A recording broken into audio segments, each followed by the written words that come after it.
Hi, everyone. This is Scott Lutz, and welcome to another ESV reading of the day. Today we are in Genesis 21,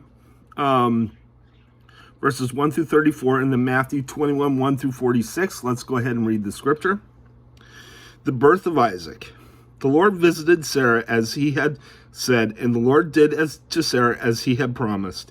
And Sarah conceived and bore Abraham a son in his old age, at the time of which God had spoken to him. Abraham called the name of his son who was born to him, whom Sarah bore him, Isaac. And Abraham circumcised his son Isaac when he was 8 days old, as God himself commanded him. Abraham was 100 years old when his son Isaac was born to him.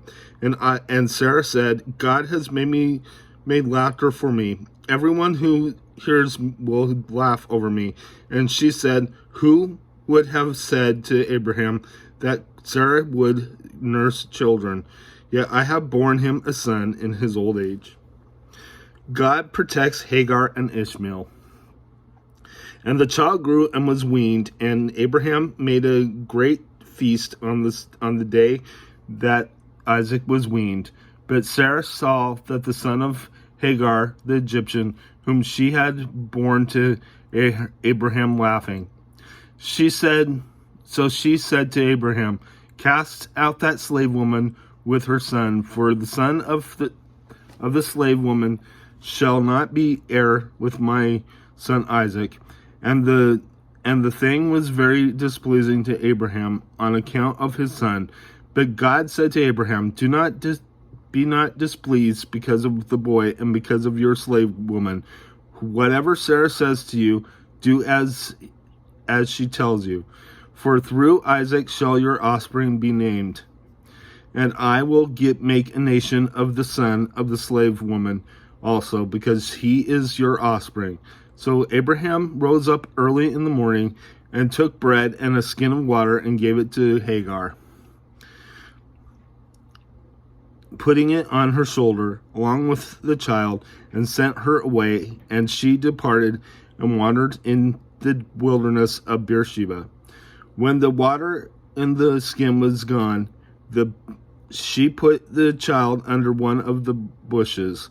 Then she went off and sat down opposite him, a good way off, about the distance of a bow shot. For she said, let me not look on the death of the child. As she sat opposite him, she lifted up her voice and wept. And God heard the voice of the boy. And the angel of the Lord called to Hagar from heaven and said to her, what troubles you, Hagar? Fear not, for God has heard the voice of the boy where he is. Lift up the boy and hold him fast with your hand, for I will make him into a great nation. Then God opened her eyes, and she saw a well of water, and she went and filled the skin with water and gave the boy a drink. And God was with the boy, and he grew up. He lived in the wilderness and became an expert with the bow. He lived in the wilderness of Paran, and his mother took a wife for him from the land of Egypt. A treaty with Abimelech.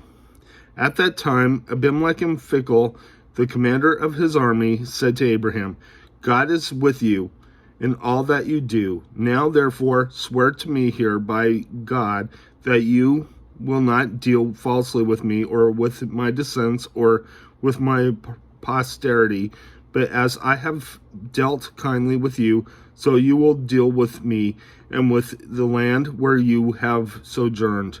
And Abraham said, I will swear. When Abraham reproved Abimelech about a well of water that Abimelech's servants had seized, Abimelech said, I do not know who has done this thing. You did not tell me, and I have not heard of it until today.